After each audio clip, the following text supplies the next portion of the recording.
বান্দাকে আল্লাহ অনুমতি দিবে, ও বান্দা যাও যাও, আমি আল্লাহ তোমারে অনুমতি দিলাম, এই হাসরের ময়দানে তুমি যাও, একটা নেকি আনতে পারো কিনা তুমি। বান্দা অনুমতি পাওয়ার পর আর মুহূর্তে দেরি করবে না, কারণ একটা নেকির অনেক দাম, অনেক দাম, অনেক দাম।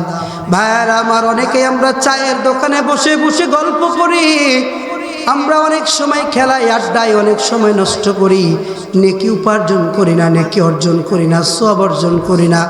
দুনিয়ায় যদি কেউ কারোর কাছে কোনো টাকা ঋণ নেয়, ধার নেয়, এর বিনিময়ে টাকা দিয়ে শোধ করতে হয়।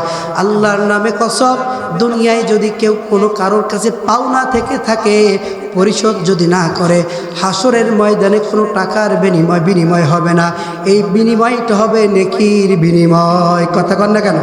ঠিক না? ঠিক না? বলতে হবে। বলেন তো বান্দা কয়টি নেকির জন্য হাসরের ময়দানে যাবে? একটি নেকির জন্য হাসরের ময়দানে চলে যাবে। যাওয়ার পর কোরআনের ভাষায় প্রথম ভাইয়ের সাথে দেখা হয়ে যাবে। ছোট ভাই বড় ভাইকে ডাক দিয়ে দিয়ে বলবে, ও আমার বড় ভাই, আমি তোমার কলিজার টুকরা ছোট ভাই, বড় বিপদে পড়েছি। আজকে হাসরের ময়দানে আমার নেকি আর গুনাহ ওজন করা হয়েছে, আমার একটা নেকি হলে আমি জান্নাতে যাব।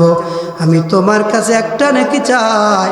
ও বড় ভাই, দুনিয়ায় থাকতে তুমি আমাকে কত ভালোবাসতা, কেউ যদি আমাকে আঘাত করতো, মারতো, তুমি এর প্রতিশোধ নিতা। কেউ যদি আমার গায়ে আঘাত করতো, তুমি এর প্রতিঘাত করতা।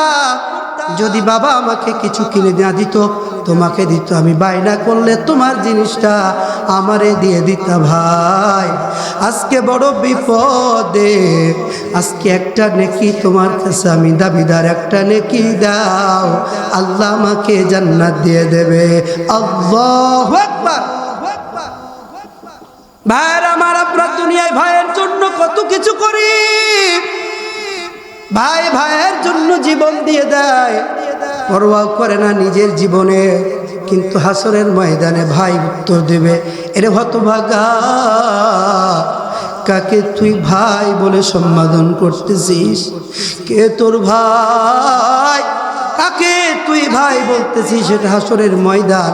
কেউ কাউকে নেকি দেয় না, কেউ কাউকে চেনা না। সুকান সুকান, দূর হয়ে যা, আমি তোরে চিনি না। আজকে আমি আমার নিজের চিন্তায় বিভোর, দূর হয়ে যা। ভাই তাকে কুত্তার মতো দূর দূর করে তাড়া দেবে। ঠিক কিনা? হাজারো ব্যথা বেদনার পরে ফিরে আসুনি তুমি আপন ঘরে, দিনের আলো তুমি ছড়িয়ে দিতে চলে গেলে মদিনাই মক্কা ছেড়ে। হে রাসূল, তোমাকে ভুলি আমি কেমন করে? হে রাসূল, তোমাকে ভুলি আমি কেমন করে? খেয়ে না খেয়ে দিন প্রচারের কাজে নিজেকে দিয়েছ বিলিয়ে, তায়েফের কাফেরেরা চিনল না সে আলো, দুষ্টু ছেলেদের পিছু দিল লেলিয়ে। খেয়ে না খেয়ে দিন প্রচারের কাজে নিজেকে দিয়েছ বিলিয়ে, তায়েফের কাফেরেরা চিনল না সে আলো, দুষ্টু ছেলেদের পিছু দিল লেলিয়ে। পাথরের আঘাতে ক্ষত বিক্ষত হয়ে সারা শরীর থেকে রক্ত ঝরে। হে রাসূল, তোমাকে ভুলি আমি কেমন করে? আল্লাহুম্মা, মোহব্বত জোরে, মাওলানা মুহাম্মদ وعلى آل سيدنا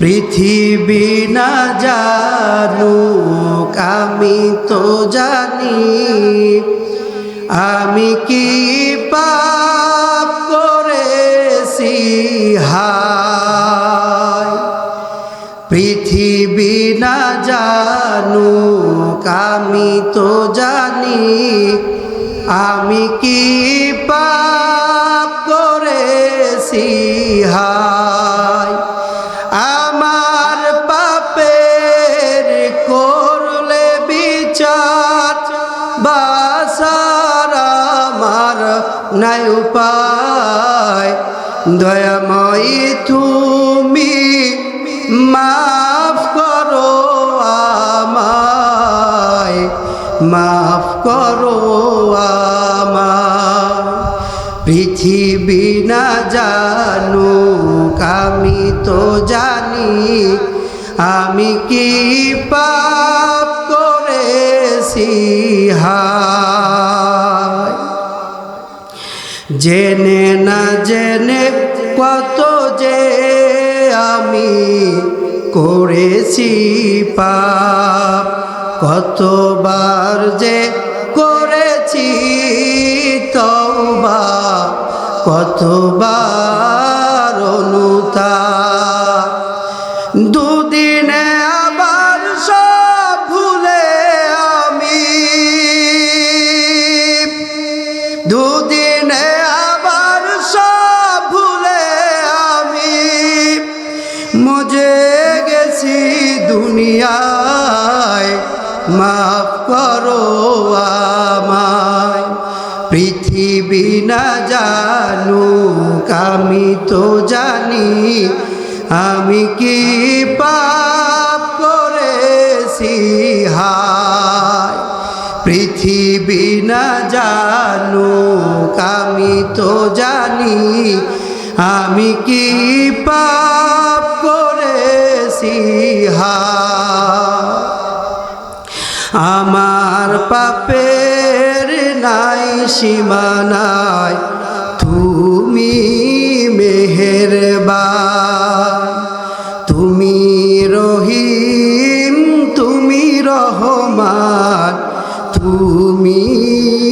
দয়াবান আমায় তুমি করো গো মাফ আমায় তুমি করো গো মাফ এই গোলাম শুধু এইটুকু চায় মাফ করো আমায় পৃথিবী না জানুক আমি তো জানি আমি কি পাপ করেছি হায় আমার পাপের করলে বিচার বাসার আমার নাই উপায় দয়াময়ী তুমি মাফ করো আমায় মাফ করো আমায় একটু জিকির করে লা ইলাহা মোহব্বত জোরে ইল্লাল্লাহ লা ইলাহা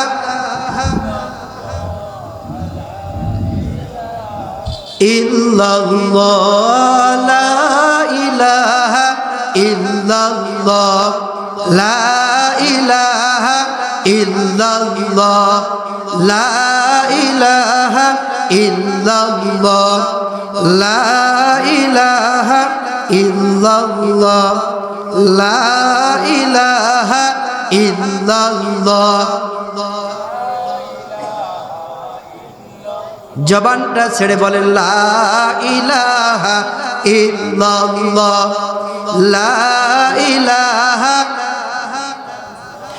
আল্লাহ নামের জিকির করবে যারা আল্লাহর প্রিয় বান্দা তারা ঠিক কি না জোরে বলতে হবে আল্লাহ নামের জিকির করবে যারা আল্লাহর প্রিয় বান্দা তারা, আল্লাহর প্রিয় বান্দা যারা, জান্নাতে প্রবেশ করবে তারা। জোরে লা ইলাহা ইল্লাল্লাহ, লা ইলাহা ইল্লাল্লাহ, লা ইলাহা।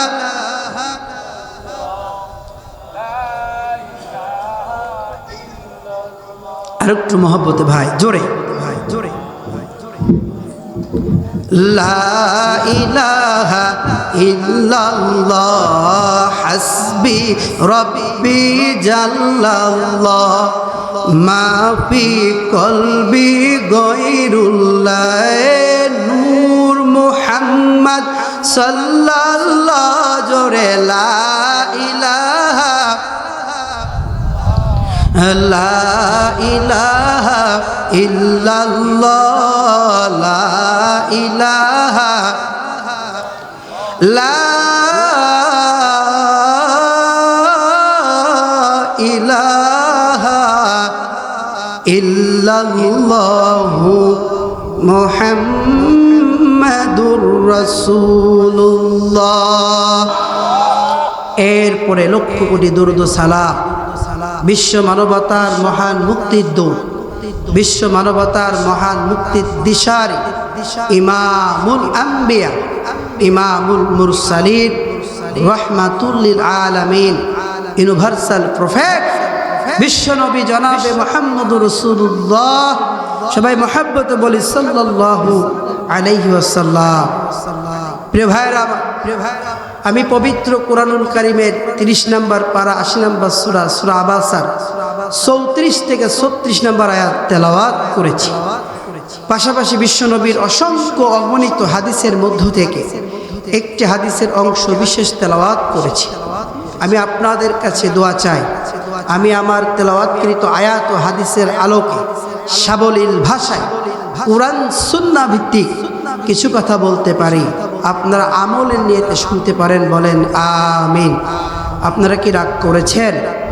আওয়াজ শুনে মনে হচ্ছে আপনাদের খুব কষ্ট হচ্ছে, একটু উচ্চ আওয়াজে বলেন না আমিন। প্রথমত যতক্ষণ কথা বলবো কোরআনুল কারীম থেকে এবং হাদিস থেকে। কোরআনুল কারীমের বাহিরে কোনো কথা বলবো না, হাদিস শরীফের বাহিরে কোনো কথা বলবো না। আপনারা শুনতে রাজি আছেন? আওয়াজ দিয়ে বলতে হবে রাজি আছেন। কথা হবে কোরআন থেকে, হাদিস থেকে। প্রিয় ভাইরা আমার, আমরা যুগে যুগে দেখেছি বিশ্ব নবী রহমাতুল লিল আলামিন নবী থেকে শুরু করে আজ পর্যন্ত যত ব্যক্তি, যত আলেম, যত পীর, যত গাউস, যত কুতুব এই কোরআনুল কারীম থেকে কথা বলেছে, সাথে সাথে তার উপর বাতিল শক্তি চড়া হয়েছে। কথা বলতে হবে ঠিক কি না? বিশ্বের মহামানব যাকে কেন্দ্র করে সব কিছু তৈরি, 40টা বছর তিনি সকলের কাছে আল আমিন নামে উপাধিতে ভূষিত ছিলেন। কথা বলেন ঠিক কি না? কেউ তাকে শত্রু মনে করে না, কেউ তাকে দুশমন মনে করে না। ইভেন আমরা দেখেছি বাবাকে যতটুকু না বিশ্বাস করত, মাকে যতটুকু না বিশ্বাস করত, নিজের কলিজার টুকরা সন্তানকে যতটুকু না বিশ্বাস করত, নিজের কলিজার টুকরা বিবেকে যতটুকু না বিশ্বাস করত, তার চেয়ে লক্ষ কোটি গুণ বিশ্বাস করত আমার আপনার কলিজার টুকরা হৃদয়ের স্পন্দ বিশ্বনবীকে। কথা বলেন ঠিক কি না? আপত্তিটা কোথায় হলো? রাসূলের শত্রুতা বেড়ে গেল মানুষের সাথে কখন? যখন কালেমার দাওয়াত দিল, কোরআনের দাওয়াত দিল। কথা বলেন ঠিক কি না? কথা বলতে হবে ঠিক কি না? 40টা বছর যাকে নিজের বাবার কাছে, মায়ের কাছে, বিবির কাছে, সন্তানের কাছে টাকা আমানত না রেখে, টাকা ব্যাংকের মতো গুছায় না রেখে কার কাছে রাখতেন? বলেন কার কাছে রাখতেন? আমার নবীর কাছে। আমার নবী সেগুলো বিশ্বস্ততার সাথে আবার ফিরিয়ে দিতে। যখন বললেন, হে আমার কওমের লোকেরা, হে আমার জাতির লোকেরা, আর মূর্তি পূজা চলবে না, আর শিরিক চলবে না, একমাত্র শুধুমাত্র ইবাদত করতে হবে আল্লাহর, লা ইলাহা ইল্লাল্লাহ। আমরা এর অর্থ জানি আল্লাহ ছাড়া কোনো উপাস্য নেই, কথা ঠিক কিনা? কিন্তু মনে রাখতে হবে এর আরো অনেকগুলো অর্থ আছে। লা ইলাহা ইল্লাল্লাহ মানে কোনো উপাস্য নাই, বিষয়টি এমন নয়। লা ইলাহা ইল্লাল্লাহ হলো আইন দাতা নাই পৃথিবীতে কেউ আল্লাহ ছাড়া। লা ইলাহা ইল্লাল্লাহ হলো হুকুম দাতা নাই এই পৃথিবীতে আল্লাহ ছাড়া। কথা বলেন ঠিক কিনা? যখন এই কথা বললেন বিশ্বের মহামানবকে শিহাবে আবু তালিবে কত বছর? প্রায় 3 বছর কারারুদ্ধ করা হলো, জেলখানার ভিতরে বন্দী করা হলো, একই অপরাধে অপরাধী। আমি আপনাদের কাছে মেসেজ দিতে চাই, বিশ্বনন্দিত মুফাসসিরে কুরআন আল্লামা দেলওয়ার হোসেন সাঈদীর কোনো অপরাধ ছিল না, একটাই অপরাধ ছিল, তিনি বাংলার ভূখণ্ডে, সারা বিশ্বের ভূখণ্ডে এই কোরআনের দাওয়াত পৌঁছাইতেন। কথা বলেন ঠিক কিনা? আপনাদের কথা বলতে হবে ঠিক কিনা? প্রিয় ভাইরা আমার, খুব কষ্ট লাগে। সম্প্রতি কিছুদিন আগে আপনারা সবাই জানেন একজন খেলোয়াড় নাম তামিম ইকবাল, তিনি স্ট্রোক করলেন, হার্ট অ্যাটাক করলেন। সাথে সাথে যত প্রয়োজন সব কিছু ডাক্তাররা করে তাকে এ পর্যন্ত বাঁচায় রেখেছে। কথা বলেন ঠিক কিনা? আমাদের কোরআনের পাকে হার্ট অ্যাটাক করলো, স্ট্রোক করলো, আমরা তাকে ফিরে পেলাম না। কারণ আমরা তাকে হার্ট অ্যাটাকটাকে পরিকল্পিত মনে করি, তার মৃত্যুটাকে স্বাভাবিক মনে করি না। তার মৃত্যুটা হলো স্বাভাবিক নয়, পরিকল্পিত হত্যা। কথা বলেন ঠিক কিনা? যারা বলেন ঠিক কিনা?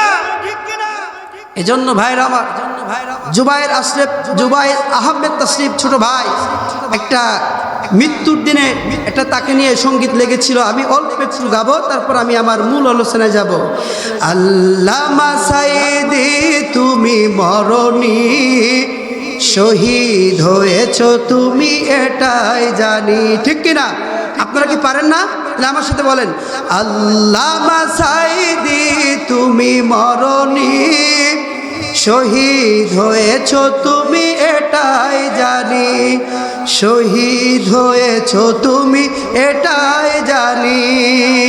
ঠিক কিনা? ঠিক কিনা? কারাগারে কাটালে 13টি বছর, বাতিল কেঁপেছে তোমায় দেখে থর থর। কথা বলতে হবে ঠিক কিনা? কারাগারে কাটালে 13টি বছর, বাতিল কেঁপেছে তোমায় দেখে থর থর। তুমি যে ছিলে মোদের নয়নমণি, শহীদ হয়েছ তুমি এটাই জানি। কথা বলতো ঠিক কিনা?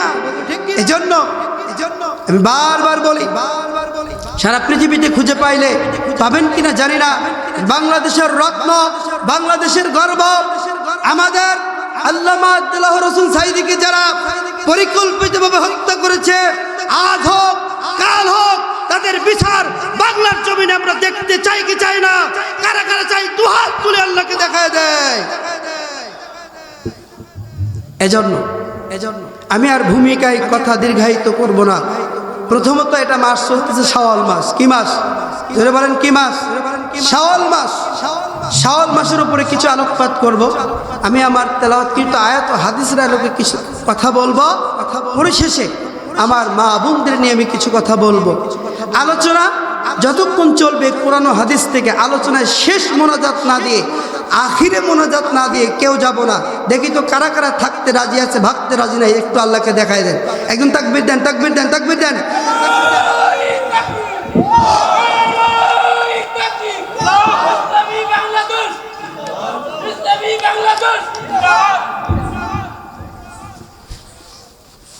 প্রিয় ভাইরা আমার, এটা শাওয়াল মাস।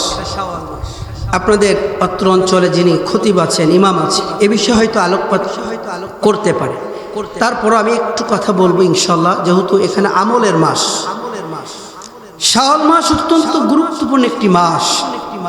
এ মাসে ঘটে গেছে অনেক কিছু। তারপরে আমি অল্প একটু কথা বলবো। আল্লাহ নবী রহমাতুল্লিল আলামিন নবী, বিশ্ব নবী জনাবে মুহাম্মদুর রাসূলুল্লাহ, সবাই বলেন সাল্লাল্লাহু আলাইহি ওয়াসাল্লাম, এই মাস নিয়ে হাদিসটি এসেছে তিরমিজি শরীফে, মুসলিম শরীফে। আল্লাহর নবী বলেন, মান সামা রমাদান, মান সামা রমাদান, যে ব্যক্তি রমজান মাসে 30টি রোজা রাখবে, সুম্মা আতবাহু সিত্তাম মিন শাওয়াল, এরপরে শাওয়াল মাসের 6টি রোজা রাখবে। তিনি প্রথমে বললেন, যে ব্যক্তি রমজান মাসের 30টি সাওম পালন করবে, এরপরে শাওয়াল মাসের কয়টি, সবাইকে বলতে হবে কয়টি, 6টি সাওম পালন করবে, কানা কাসিয়ামিদ দাহার, সে যেন সারা বছর রোজা রাখলো। বলি আল্লাহু আকবার। এর ব্যাখ্যায় যদি আমি করি সংক্ষিপ্ত আকারে, আপনাদের কাছে আমার অনুরোধ থাকবে, পিছনে অনেক খালি আছে, একটু কষ্ট করে সামনে এগিয়ে আসেন। কষ্ট হচ্ছে? এভাবেই থাকবে, যে এভাবে থাকলে আমার তো একটু অসুবিধা হচ্ছে, আপনার পিছন ভাইদের দেখতে পাচ্ছি না। যাক, আপনার যেভাবে সুবিধাবোধ মনে করেন সেভাবেই চলবে ইনশাআল্লাহ। যে ব্যক্তি আল্লাহর নবী বলেন, যদি কোনো ব্যক্তি কোনো ভালো কাজ করে তাহলে তার সবটা আল্লাহ 10 গুণ বাড়ায় দেয়। কয় গুণ? 10 গুণ। তাহলে যদি কোনো ব্যক্তি 30টা রোজা রাখে, 3 × 10 = 30, অর্থাৎ 30 দিয়ে যদি 10 গুণ দেওয়া হয় 300 হয়। কত হয়? 300 হয়। আর 6টি শাওয়াল মাসে রোজা রাখলে 60 হয়। 30 + 60 হয় কয়টা? 360। বছর কয় দিন? 365 দিন, বাকি 5 দিন। আল্লাহর নবী বলেন, রমজান মাসে যে রোজা রাখবে, রমজানের বাইরে শাওয়াল মাসে যে 6টি রোজা রাখবে, সে সারা বছর রোজা রাখলো। বছরে রোজা রাখা হারাম 5 দিন। কয় দিন? জোরে বলেন কয় দিন? 1 নাম্বার হলো ঈদুল ফিতরের দিন, 2 নাম্বার হলো ঈদুল আজহার দিন, এবং ঈদুল আজহার পরে আরো 3 দিন। এই মোট 5 দিন রোজা রাখা হারাম। প্রিয় ভাইয়ের আমার, তাহলে আমরা আজকে এখান থেকে শিক্ষা নিব। আমরা শাওয়াল মাসের 6টা অনেকেই রাখি, অনেকেই রাখি না। আজকে থেকে আপনি প্রতিজ্ঞা করব যে আজকে থেকে আমরা শাওয়াল মাসের 6টি রোজা ছাড়ব। বিশ্বনবী রাহমাতুল্লিল আলামিন নবীর জলিলুল কদর সাহাবী নাম যার ওমর ফারুক সিদ্দিকী রাদিয়াল্লাহু তাআলা আনহু ইসলামের 2য় খলিফা নিযুক্ত হওয়ার পর খোলাফায়ে রাশিদিনদের ভিতরে যিনি অত্যন্ত প্রভাবশালী ছিলেন, অর্ধ পৃথিবীর খলিফা ছিলেন। গোটা পৃথিবীর পৃথিবী তিনি শাসন করেছে। আমিরুল মুমিনিন খলিফাতুল মুসলিমিন হযরত ওমর, তার জামানায় তিনি 10টা বছর রাষ্ট্র পরিচালনা করেছেন। 10 বছর ইসলামের খেদমত করেছে। তিনি একদিন জনতার উদ্দেশ্যে বয়া, কোন 3টি গুণ বিশিষ্ট ছেলে তুমি বিবাহ করতে চাও? মহিলাটি ডাক দিয়ে বলে, আমিরুল মুমিনিন খলিফাতুল মুসলিমিন, শোনেন, 1 নাম্বার, আমি এমন ছেলেকে বিবাহ করতে চাই যে ছেলে সারা বছর রোজা রাখবে। বলেন আল্লাহু আকবার। আমি 2 নাম্বার এমন একটা ছেলেকে বিবাহ করতে চাই যে ছেলের ভিতরে 2য় নাম্বার গুণ থাকবে, যে ছেলে সারাটি বছর রোজা রাখবে। 1 নাম্বার হলো যে ছেলে সারা রাত দাঁড়িয়ে দাঁড়িয়ে ইবাদত করবে। 2 নাম্বার হলো যে ছেলে সারা বছর রোজা রাখবে। আর 3 নাম্বার গুণ হলো যে ছেলে প্রতিদিন 1 খতম কোরআনুল কারীম তেলাওয়াত করবে। আল্লাহু আকবার। আমি আপনাদের কাছে একটা প্রশ্ন রাখতে চাই, বর্তমান জামানায়, বর্তমান প্রেক্ষাপটে এমন মেয়ে পাওয়া যাবে? এমন মেয়ে পাওয়া যাবে? যাবে না। বরং আমরা যারা পিতা আছি, মেয়ের পিতা আছি, বিশ্বাস করেন ভাই, আপনারা কেউ রাগ করবেন না। আমি চাই ভ্যান চালিয়ে, আমি খাই ভ্যান চালিয়ে মাটি কেটে, এরপরে আমাদের স্বপ্ন সরকারি চাকরিজীবী। কথা বলেন ঠিক কিনা? ছেলে মদ খায়, ছেলে ঘুষ খায়, ছেলে ইয়াবা ফেন্সিডিল খায়, সেটা দেখার দরকার নাই। ছেলে যদি সরকারি চাকরিজীবী হয়, আমরা তার কাছে নিজের কলিজার টুকরা সন্তানটাকে উঠায় দেয়। কথা কি ভুল বললাম? বলেন ভুল বললাম না? অহরহ হচ্ছে। প্রিয় ভাইরা আমার, বর্তমান প্রেক্ষাপটে এটাই চলতেছে যে আপনার দেখেন মেয়ে যখন আমরা দেখতে চাই পরিবার থেকে, আগে আমরা দেখি মেয়ের পক্ষ দেখে ছেলের কত অর্থ সম্পদ আছে, ছেলে চাকরি করে কিনা, ছেলের ব্যাংক ব্যালেন্স টাকা আছে কিনা। আর ছেলের পক্ষ দেখে মেয়ে নাচ জানে কিনা, গান জানে কিনা, মেয়ের বাবার কত অর্থ সম্পদ আছে, বিশ্বাস করে দিনদার পরহেজগার মুত্তাকি আমরা দেখি না। তাহলে বলেন তো কয়টা শর্ত সাপেক্ষে বিবাহ করবে? 3টা। 1 নাম্বার হলো যে ছেলে সারা রাত দাঁড়িয়ে দাঁড়িয়ে ইবাদত করে। 2 নাম্বার হলো যে ছেলে সারা বছর রোজা রাখে। 3 নাম্বার হলো যে ছেলে প্রতিদিন কুরআনুল কারীম একবার খতম করে। আমিরুল মুমিনিন খলিফাতুল মুসলিমিন হযরত ওমর এবার তার কাছ থেকে কথাগুলো শুনে মজমায় বক্তব্য দেওয়া শুরু করলেন। আমার এই বোনটা বিবাহ করতে চায়, তবে এমন ছেলেকে বিবাহ করতে চায় যে ছেলের ভিতরে 3টা গুণ আছে। এই গুণ বিশিষ্ট যদি কোনো ছেলে থাকো মজলিসে উঠে দাঁড়াও, বলেন আল্লাহু আকবার। একজন সাহাবী দাঁড়ায় গেলেন, দাঁড়িয়ে বলে, আমিরুল মুমিনিন খলিফাতুল মুসলিমিন, আমার ভিতরে এই 3টা গুণ আছে, আল্লাহু আকবার। আমি এই বোনটাকে বিবাহ করতে চাই, আমার ভিতরে 3টা গুণ আছে। আমি জানি কিনা আমাদের ভিতরে অনেকের এই 3টা গুণ আছে কিনা, অনেকেরই না। আমিরুল মুমিনিন খলিফাতুল মুসলিমিন প্রথম দিনের সমাবেশ শেষ করলেন, বাড়িতে চলে গেলেন। তারপরের দিন আবার আসলেন, এবার একই প্রশ্ন করলেন, ও আমার ভাইরা, ও আমার মুসল্লিরা, ও আমার প্রজারা, তোমাদের ভিতরে 3 গুণ বিশিষ্ট কোনো যুবক আছে কিনা? দাঁড়াও। একই যুবক আবার দাঁড়া বললেন, ও আমিরুল মুমিনিন খলিফাতুল মুসলিমিন, আমার ভিতরে এই 3টা গুণ আছে। একটু জোরে বলা যাবে না? আল্লাহু আকবার। ওমর রাদিয়াল্লাহু তাআলা পরীক্ষা করার জন্য ওই দিনও সমাবেশ বন্ধ করে দিলেন। এরপরে 3য় দিন আবার সমাবেশ শুরু করলেন। ওই বোনের প্রস্তাবটা আবার উত্থাপন করলেন, ও আমার প্রজারা, এই বোনটা এমন একটা ছেলেকে বিবাহ করতে চায় যে ছেলের ভিতরে 3টা গুণ থাকবে। যদি এই 3 গুণ বিশিষ্ট কোনো যুবক এই মজলিসে থেকে তাকে উঠে দাঁড়ায় বলো, আমার ভিতরে 3টা গুণ আছে। একই যুবক আবার দাঁড়া বলে, ও আমিরুল মুমিনিন খলিফাতুল মুসলিমিন, এই 3 গুণ বিশিষ্ট যুবক আমি, আমার ভিতরে 3টি গুণ আছে। আমি এই বোনটাকে বিবাহ করতে চাই। আল্লাহু আকবার। 3টি গুণ বিশিষ্ট যখন ওই যুবক নিজেকে 3 বার বললেন, এবার আমিরুল মুমিনিন খলিফাতুল মুসলিমিন দুজনের ভিতরে সুন্দরভাবে বিবাহর বন্ধনে আবদ্ধ করে দিয়ে জাকজমকভাবে পাঠাই দিলেন, বাড়িতে যাও, তোমরা আজকে থেকে বিবাহ ধর্মীয় নীতি অনুযায়ী তোমরা স্বামী স্ত্রী। বলেন আল্লাহু আকবার।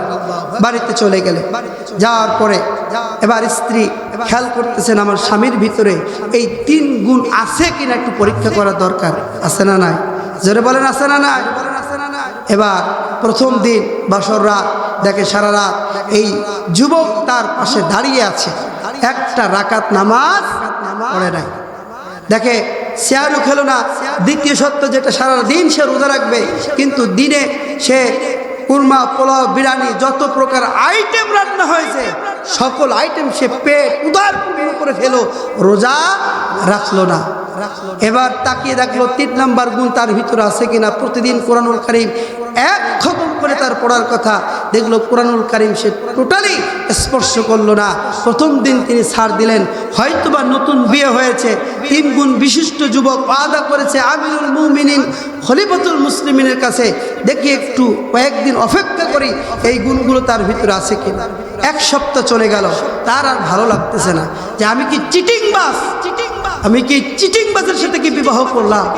আমার সমাজে এরকম চিটিংবাজ আছে না নাই? যারা বলেন আছে না নাই? সরকারি চাকরিজীবী করে, জমি থেকে মনে করেন 10 বিঘা 15 বিঘা, মেয়ের বাবার সাথে গল্প করে আমার 50 বিঘা জমি, এরকম নাই? কথা বলেন নাই? আছে। একটা সপ্তাহ যখন অতিক্রম হয়ে গেল, আরেকটা সপ্তাহ তিনি অপেক্ষা করলেন, দেখি সামনের সপ্তাহ তার ভিতরে এই তিনটা গুণ পরিলক্ষিত হয় কিনা, প্রকাশ পায় কিনা। যদি পায় তাহলে তো আলহামদুলিল্লাহ, আর যদি না পায় তাহলে আমি এই চিটিংবাজের সাথে, এই মিথ্যাবাদীর সাথে আমি ঘর সংসার করব না। পরের সপ্তাহ দেখলেন এই তিনটা গুণ তার ভিতরে প্রকাশিত হলো না। মহিলা কি করলেন? এই স্বামীর প্রতি আর আস্থা না রেখে চলে গেলেন আমিরুল মুমিনিন খলিফাতুল মুসলিমিনের কাছে। যাওয়ার পরে দেখে আমিরুল মুমিনিন খলিফাতুল মুসলিমিন হযরত ওমর সমাবেশে বক্তব্য দিচ্ছে। একটু উচ্চ আওয়াজে বলা যাবে আল্লাহু আকবার। মহিলা দূর থেকে হাত ইশারা করে বলে, ও আমিরুল মুমিনিন খলিফাতুল মুসলিমিন, আপনার বক্তব্য বন্ধ করেন, আপনার সাথে আমার বোঝাপড়া আছে। ও বোন, তুমি এত হন্তদন্ত হইয়া আমার কাছে কেন আসলা? বলো কি তোমার অভিযোগ? বক্তব্য বন্ধ করে দিলেন। বলে, আমিরুল মুমিনিন খলিফাতুল মুসলিমিন, আমি আপনাকে বলেছিলাম এমন একটা ছেলের সাথে আমাকে বিবাহ দিবেন যে ছেলের ভিতরে তিনটা গুণ থাকবে। আজকে 2টা সপ্তাহ অতিবাহিত হলো, আমি এই তিনটা গুণ ওই যুবকের ভিতরে পাইলাম না। এখন আমি এই ছেলের সাথে ঘর সংসার করতে চাই না। যেভাবে পারলে, যেভাবে করলে আমার তার ভিতরে ডিভাইডেড হয়ে যায়, তালাক হয়ে যায়, ছাড়ান বাড়ান হয়ে যায়, এই ব্যবস্থা করেন। এবার যুবককে খোঁজ করলেন আমিরুল মুমিনিন খলিফাতুল মুসলিমিন। ডাক দিয়ে বলে, ও যুবক, তোমার স্ত্রী এই অভিযোগ তোমার ভিতরে তোমার জন্য দায়ের করেছে, তুমি উঠে জবাব দাও। যদি এই 3টি গুণ তোমার ভিতরে না থাকে, তুমি তো মিথ্যাবাদী।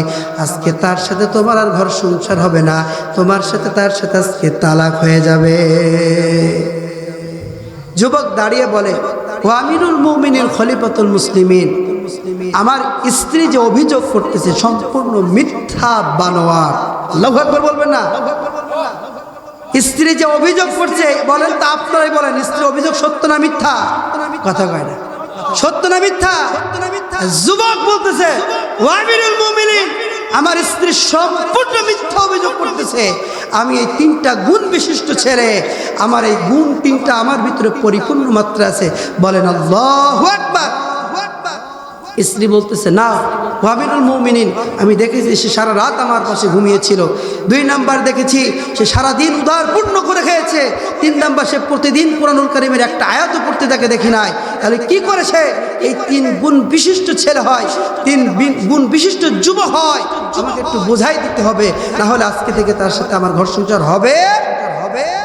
আমিরুল মুমিনিন বলে, তাহলে আবার তুমি প্রুভমেন্ট দাও, প্রমাণ দাও যে এই 3টা গুণ তোমার ভিতরে আছে। আল্লাহু আকবার বলেন। যুবক দাঁড়িয়ে গেলেন, দিলের কান লাগায় শোনেন। যদি বুঝে বুঝে ইবাদত করা যায়, বেশি আমল আল্লাহ নেয় না। আল্লাহ নেয় হলো সলে আমল, নেক আমল, খাঁটি আমল। বেশি আমল না, আল্লাহ চাই কি আমল? সলিড আখিরাত নিরেট আমল। যুবক ডাক দে বলে, ও আমিরুল মুমিনিন খলিফাতুল মুসলিমিন ওমর, তাহলে শোনেন এই 3টা গুণ আমার ভিতরে আছে কিনা। 1 নাম্বার গুণ, যে গুণে আমার স্ত্রী বলেছিল সারা রাত দাঁড়িয়ে দাঁড়িয়ে আমার ইবাদত করা লাগবে। আপনিও শুনেছেন, আমিও শুনেছি, আল্লাহ নবী, বিশ্ব নবী রাহমাতুল লিল আলামিন নবী বলেছেন, কোন ব্যক্তি যদি ফজরের নামাজ জামাতের সাথে আদায় করে তাকবীরে উলার সাথে, ইভেন যদি কোনো ব্যক্তি একই দিনে 7 নামাজ তাকবীরে উলার সাথে ইমামের পিছনে আদায় করে, আল্লাহর নবী বলেন সে যদি সারা রাত ঘুমায়ও থাকে, তার আমল নামায় সারা রাত নফল ইবাদতের সওয়াব হয়। আল্লাহু আকবার। আমাদের ভিতরে এই গুণটা থাকা দরকার আছে না নাই? জোরে বলতে হবে। ফজরের নামাজ তাকবীরে উলার সাথে এবং এশার নামাজ তাকবীরে উলার সাথে যদি কোনো ব্যক্তি আদায় করে, সে সারা রাত যদি ঘুমিয়েও থাকে, তার আমলনামায় পুণ্য কি লেখা থাকে? নফল সালাতের নেকি। আপনিও শুনেছেন আল্লাহ নবীর মুখস্থিত নিঃসৃত বাণী, আমিও শুনেছি। এখন আপনিই বলেন, আমি যদি আমার স্ত্রীর পাশে সারা রাত ঘুমায়ও থাকি, বিশ্বাস করেন আপনি মদিনার, আপনি প্রেসিডেন্ট, আপনি প্রত্যেকটা দিন আমি আপনার পিছনে 5 ওয়াক্ত সালাত যাও তাকবীরে উলার সাথে পড়েছি, বলেন তা আমি সেই গুণ বিশিষ্ট প্রথম যে গুণ সারা রাত নফল নামাজ, এই গুণটা আমার ভিতরে কি পূর্ণমাত্রায় নাই? আমিরুল মুমিনিন বলে আছে। আলহামদুলিল্লাহ বলেন, আলহামদুলিল্লাহ বলেন।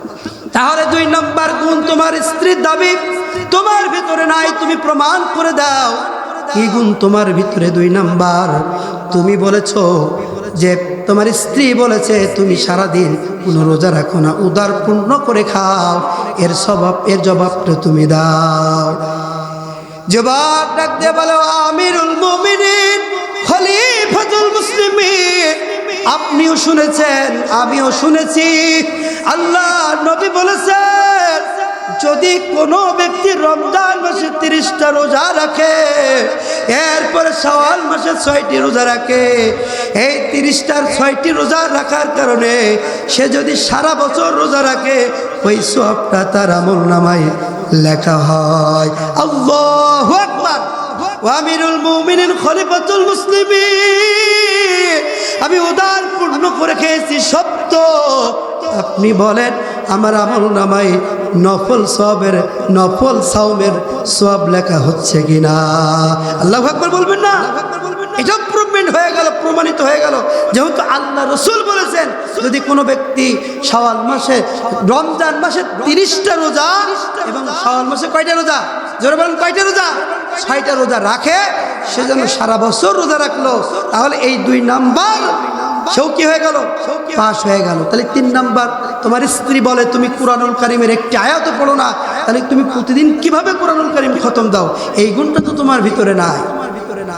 জবাব ডাক দিয়ে বলো, আমিরুল মুমিনিন খলিফাতুল মুসলিমিন, আপনি শুনেছেন আল্লাহর নবী বলেছেন যদি কোনো ব্যক্তি সূরা ইখলাস একবার পাঠ করে, সে যেন কুরআনুল কারীমের 1/3 পাঠ করলো।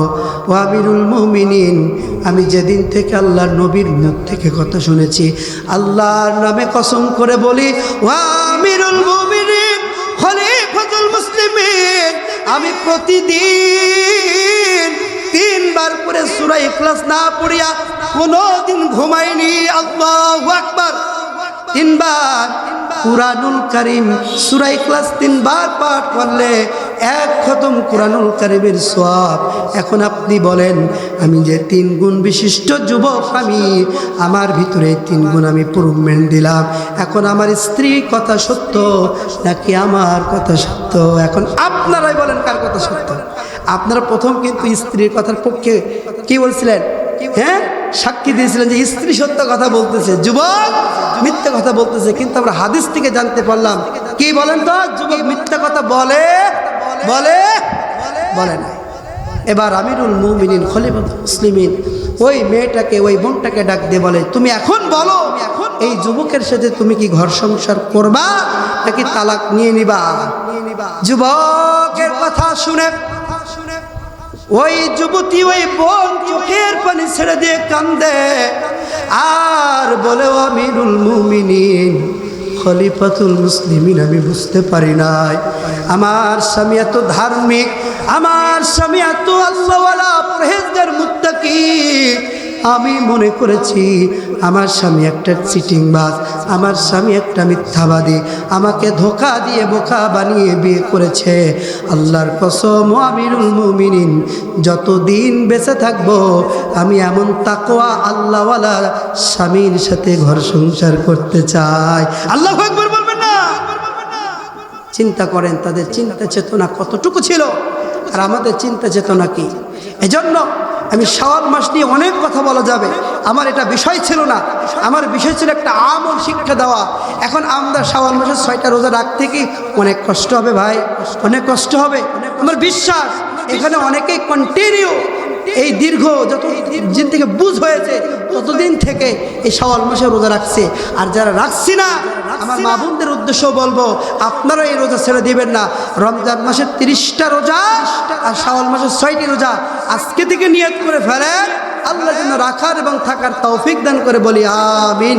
জিকির করি লা ইলাহা ইল্লাল্লাহ। ভাই জোরে একটু মহব্বতে মহব্বতে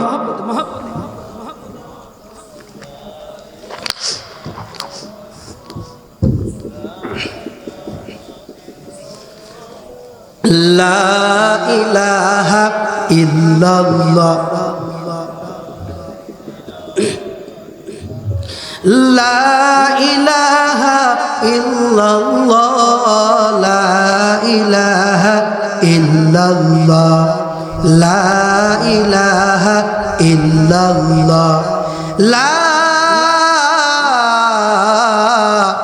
ইলাহা ইল্লাল্লাহ মুহাম্মাদুর রাসূলুল্লাহ। সবাই মহব্বতে বলেন সাল্লাল্লাহু আলাইহি ওয়াসাল্লাম। আপনাদের এটা তেঁতুলিয়া গ্রাম নাকি? তেঁতুলিয়া গ্রাম না? তো তেঁতুলিয়া গ্রামে আপনারা যারা আমার সামনে বসে আছেন, এতগুলোই মানুষ নাকি আরো মানুষ আছে? একটু কথা বলেন না ভাই, আছে না? তাফসিরুল কুরআন মাহফিল আপনাদের এই যুবক ছেলের আপনাদের সন্তানের আয়োজন করেছে, আপনারা সার্বিক সহযোগিতা করেছে। তাহলে দেখেন কথাগুলো, আমি মুসাফির মানুষ এখন না, যেহেতু আমি আপাতত এখন আপনাদের মুসাফির হালাতে নাই। তাহলে অনেকেই বাসায় বসে বসে ওয়াজ শুনতেছে, মাঠে যেয়ে কি করব। এখন বলেন, এতগুলো মানুষ, এই মসজিদ দেখলাম অনেক বড়, এরপরে সংখ্যা দেখেন একবার খুব কম। বিশ্বাস করেন, এটা আমার বিশ্বাস। যদি গান হতো, যাত্রা হতো, থিয়েটার হতো, নাটক হতো, আমার মনে হয় আপনারা জায়গা দিয়ে পারতেন না। কথা বলেন ঠিক কিনা? কথা বলতে, হ্যাঁ, ডবল টাকা না? চিন্তা করে ডবল টাকা দিত আর ডবল লোক হতো। কিন্তু কোরআনের মজমায় জান্নাতের বাগানে আমরা আসতে চাই। যাই হোক, অধিকার কথা বলবো না, আমি আমার মূল আলোচনা এবার যেতে চাই। আমি পবিত্র কোরআনুল কারীমের 30 নম্বর পারা 80 নম্বর সূরা, সূরা আবাসা 34 থেকে 36 নম্বর আয়াত তেলাওয়াত করেছি। আমরা সবাই জানি একদিন আমাদের মৃত্যু হবে। মৃত্যু হওয়ার পর আল্লাহ সুবহানাহু ওয়া তাআলা আমাদেরকে এক জায়গায় উত্থিত করবেন, উঠাবেন। সেই জায়গাটার নাম হলো হাসর। নাম কি? একটু কথা বলবেন, কি বলেন? হাসর। আল্লাহ সুবহানাহু ওয়া তাআলা সেদিন প্রতিটি আদম সন্তানকে বিচারের আওতায় নিয়ে আসবেন, আর বিচারপতি হিসেবে নিযুক্ত হবেন স্বয়ং রব্বুল আলামিন আল্লাহ। বলেন কে? জোরে বলেন, বিচার দিনের মালিক কে? আরো জোরে বলেন, বিচার দিনের মালিক কে? মালিকি ইয়াউমিদ্দিন।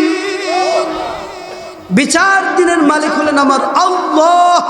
সবাই একটু জবানটা ছেড়ে বলেন আল্লাহ, আর একটু মহব্বতে বলেন আল্লাহ। ভাইরা আমার, যেদিন আল্লাহ রাব্বুল আলামিন এই সিংহাসনে বসে যাবেন বিচার দিনের মালিক হাসরের ময়দানে, হাসরের মাঠ নিয়ে একটু আলোচনা না করলে আলোচনা পূর্ণতা আসবে না। হাসরের মাঠ নিয়ে একটু আলোচনা করি। ভাইরা আমার, এই দুনিয়ার গণনা মতে 50,000 বছর যত বড় লম্বা, হাসরের এক একটা দিন হবে তত বড় লম্বা। 50 আলফ সানা মিম্মা তাউদ্দুন। আল্লাহর নবী, বিশ্ব নবী রাহমাতুল লিল আলামিন নবী বলেন, দুনিয়ার গণনা মতে 50,000 বছর যত বড় লম্বা, হাসরের এক একটা দিন হবে তত বড় লম্বা। ওই হাসরের ময়দানে সূর্যটা মাথার এক হাত উপরে থাকবে। হাদিস শরীফে 3টি বর্ণনা পাওয়া যায়। একটা হলো অর্ধ হাত, একটা হলো মুঠো হাত, একটা হলো এক হাত। সবচেয়ে দূরত্বের বর্ণনাটা যদি নেই, এক হাত উপরে থাকবে। ভাই আমার, বর্তমান বিজ্ঞানীরা গবেষণা করে দেখেছে যে সূর্য আমাদেরকে তাপ দেয়, এই সূর্য পৃথিবী থেকে 9,30,00,000 মাইল উপরে। কত মাইল? 9,30,00,000 মাইল উপরে। কিলোমিটার হিসেব করলে হয় 1500 কিলোমিটার উপরে। আল্লাহু আকবার।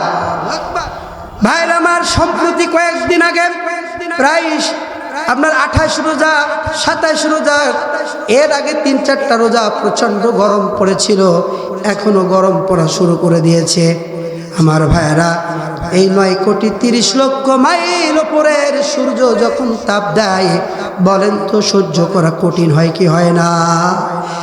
এই সূর্যটা 9,30,00,000 মাইল উপরে থাকবে না, মাত্র 1 হাত উপরে হাসরের ময়দানে থাকবে। শুধু তাই না, যে হিট, যে পাওয়ার, যে শক্তি, এর চেয়ে 32 গুণ বাড়িয়ে দেওয়া হবে। তাহলে কি অবস্থা হবে চিন্তা করেন। এই কঠিন সিচুয়েশনে ভাই আমার, মানুষগুলোর মাথার চান্দিগুলো ঠাস ঠাস করে ফেটে যাবে, মাথার মগজগুলো ফুটান্ত তেলের মতো টকবক টকবক করে ফুটতে থাকবে। মানুষ পানি পিপাসায় ছটফট ছটফট করবে। আল্লাহ নবী, বিশ্ব নবী, রাহমাতুল লিল আলামিন নবী বলেন, ওই দিন মানুষগুলো পানি পিপাসায় এত পিপাসিত হবে, জিহ্বাটা কুকুরের মতো ঝুলতে ঝুলতে ঝুলতে ঝুলতে নাভি পর্যন্ত ঝুলে যাবে। কত কঠিন, কত ভয়ঙ্কর অবস্থা হবে একটা বার চিন্তা করে। ওই সময় কিছু সংখ্যক মানুষ আর তাপ সহ্য করতে পারবে না, চলে যাবে আদম সফিউল্লাহর কাছে। ও আবুল বাশার, ও আমাদের আদি পিতা, আপনি আল্লাহর কাছে একটু শাফায়াত করেন, সুপারিশ করেন। আল্লাহ যেন বিচারের কার্য পরিচালনা করে আমাদের বিচার ব্যবস্থা শুরু করে দেয়, ফয়সালা করে দেয়। আমার আলোচনার বিষয় ওদিকে না। ওই কঠিন মুহূর্তে এভাবে অনেক নবীর কাছে যাবে, সর্বশেষ আমার নবী শাফায়াত করবেন। এরপরে আল্লাহ বিচার কার্য শুরু করবেন। বিচার কার্যে দেখা যাবে এক ব্যক্তির আমলনামা ওজন করা হবে। ওজন করার পর দেখা যাবে ওই ব্যক্তির আমল যতটুকু, নেকি যতটুকু, গুনাহ ততটুকু। আল্লাহু আকবার। মনে করেন 10টা যদি তার নেকি হয়ে থাকে, 10টা তার গুনাহ। নেকি এবং গুনাহ সমান সমান। আল্লাহ ডাক দিয়ে বলবে, হে গোলাম, তোমার আমলনামা আমি ওজন করেছি, দেখা গেল তোমার নেকি যতটুকু, গুনাহ ততটুকু। তুমি যদি আজকে একটা নেকি বেশি অর্জন করতা, অথবা তুমি যদি কোথা থেকে একটা নেকি আনতে পারতা, আমি আল্লাহ তোমাকে জান্নাতি ঘোষণা করতাম। আল্লাহু আকবার। বান্দা বলবে, আল্লাহ, আমার জীবনে যতগুলো আমি গুনাহ আর যতটুকু আমি নেকি অর্জন করেছি, উপার্জন করেছি, সব তো আমার আমলনামায় লেখা। আমি তো আর কোনো নেকি আর অর্জন করতে পারবো না, উপার্জন করতে পারবো না। তবে হ্যাঁ, আপনি যদি অনুমতি দেন, তাহলে আজকে হাসরের ময়দানে আমার ভাই আছে, আমার বাবা আছে, আমার মা আছে, আমার কলিজার টুকরা সন্তান আছে, আমার বিবি আছে, আমার আপনজন আছে। আপনি অনুমতি দিলে আমি তাদের কাছ থেকে একটা নেকি আনতে পারবো। আপনি অনুমতি দেন, একটু সুযোগ করে দেন আমাকে। সূরা আবাসা 80 নম্বর সূরা, সূরা 34 থেকে 36 নম্বর আয়াতে আল্লাহ বলেন, ইয়াউমা ইয়াফিরুল মারউ মিন আখি।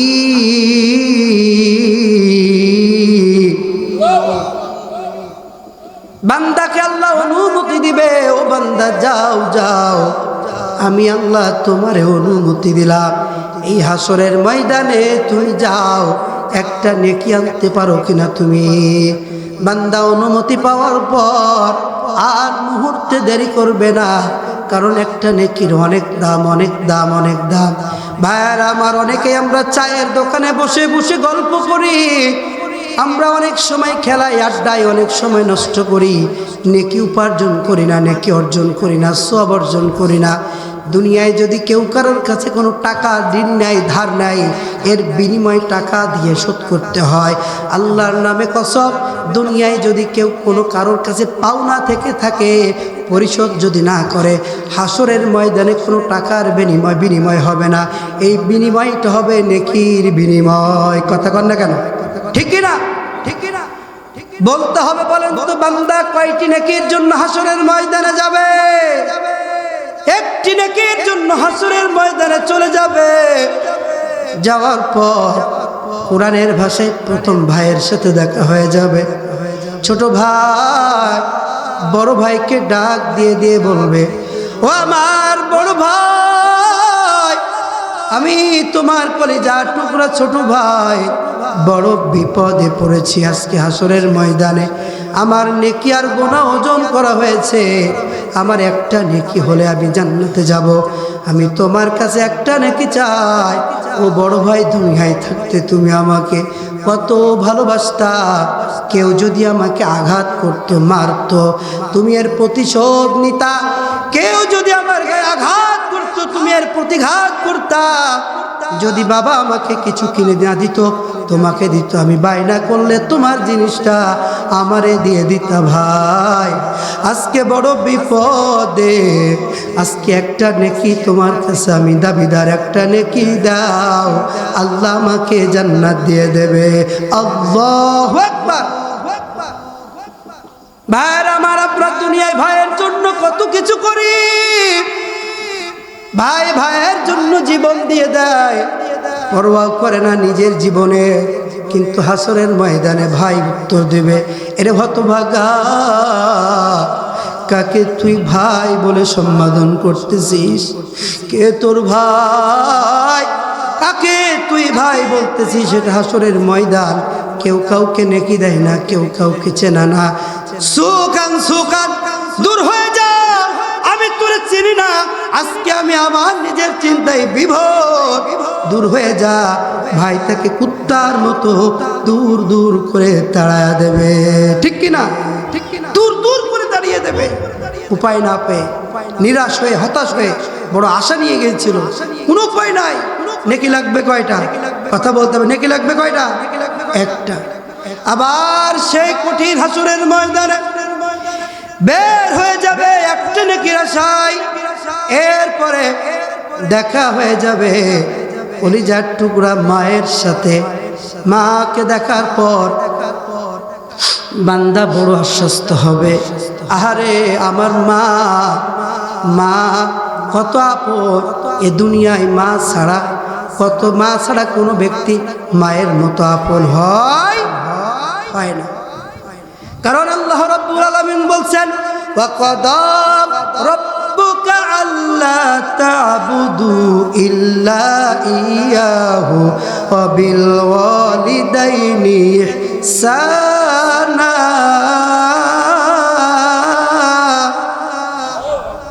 তোমার প্রভুর পক্ষ থেকে অর্ডার হয়েছে, হুকুম হয়েছে, একমাত্র তার ইবাদত করার পর তুমি তোমার পিতামাতার প্রতি ইহসান করবা। জিকির করি লা ইলাহা ইল্লাল্লাহ।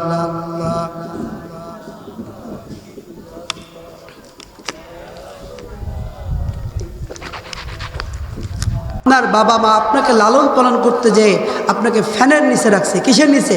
ফ্যানের নিচে। আপনার বাবা মা আপনাকে প্রতি বছরে 2 সেট করে জামা কাপড় কিনে দিয়েছে। আপনি যদি সমপরিমাণ আপনার ফ্যানের নিচে রাখেন পিতামাতাকে, অথবা যদি 2 সেট করে কাপড় চোপড় কিনে দেন, এটা হলো ইনসাফ। এটা কি? ইনসাফ। যেমন নিয়েছেন তেমন দিয়েছেন। আর ইহসান মানে নেওয়ার সময় কম দেওয়া, দেওয়ার সময় বেশি দেওয়া। যেমন মনে করেন আপনার বাবা মা আপনাকে ফ্যানের নিচে রেখেছে, আপনার অ্যাবিলিটি আছে, সামর্থ্য আছে, আপনি আপনার বাবা মাকে ফ্যানের নিচে না রেখে এসির নিচে রাখবেন। এটার নাম হলো ইহসান। আপনার বাবা মা গরিব ছিল, প্রতি বছরে আপনাকে 2-3 সেট করে জামা কাপড় দিয়েছে অনেক কষ্ট করে। আপনার টাকা আছে, অর্থ আছে, আপনার এটা দেওয়া যাবে না। আপনার চাহিদা যদি 10 সেট করে দেওয়ার অ্যাবিলিটি থাকে, বাবা মাকে 10 সেট করে দিবেন। এটার নাম ইহসান। আল্লাহু আকবার। কিন্তু বড় পরিতাপের বিষয়, বড় দুঃখের বিষয়, আমার সমাজে নিজের ঘরের ভিতরে যে খাট, এই খাটের দাম থাকে 30,000, 40,000, 50,000। আমার ঘরের ভিতরে কোনো জামা কাপড়ের অভাব নাই, কিন্তু বাবা মা বৃদ্ধ হয়ে গেছে, তাদের এক কর্নারে একটা দোলস ঘর অথবা একটা কামরা অথবা বারান্দায় একেবারে 300-400 টাকার একটা খাটের উপর রাখি। কথা বলেন ঠিক কিনা? কথা বলতে ঠিক কিনা? আপনার বাবা মা কত কষ্ট করে আজকে দুনিয়ার জমিনে আপনার আলো বাতাসের মুখ দেখালো, তারা না খেয়ে না পড়ে আপনাকে খাওয়ালো, পড়ালো, লেখাপড়া শেখালো, মানুষের মতো মানুষ করলো। আজকে বাবা মা আপনার কাছে বোঝা, বৃদ্ধাশ্রমে আমরা রেখে আসি। কথা বলেন ঠিক কিনা? ভাই আমার, সেই মার সাথে দেখা হয়ে যাবে, মাকে ডাক দিয়ে দিয়ে বলবে, ও মা, আমি তোমার কলেজার টুকরা সন্তান, বড় বিপদে পড়েছি, আজকে একটা নেকি হলে আমি জান্নাতে চলে যেতে পারি, মা গো একটা নেকি দাও তুমি। মা বলবে, এরে হতবাকা, কাকে তুই মা বলে সম্বোধন করতেছিস? কে তোর মা? দুনিয়ার জমিনে আমার কোনো সন্তান হয় না। মা বলবে, বিশ্বাস করে, আমার কাছে খবর আছে, আপনারাও জানেন, এই দুনিয়ার জমিনে অনেক মা সন্তানকে ডেলিভারি করাতে যে, প্রস্রাব করাতে যে মা জীবনটাই শেষ করে দিয়েছে, সন্তান এখনো পৃথিবীতে জীবিত। এরকম ঘটনা আপনাদের তেঁতুলিয়া গ্রামে হয় নাই? হয় নাই? সেই মা বলবে, ওরে প্রসাবের কি ব্যথা, মা জানে সেই কথা, মরিয়াও যেন মায়ের মরণ হইল না। ঠিক কিনা? ওরে প্রসাবের কি ব্যথা, মা জানে সেই কথা, মরিয়াও যেন মায়ের মরণ হইল না।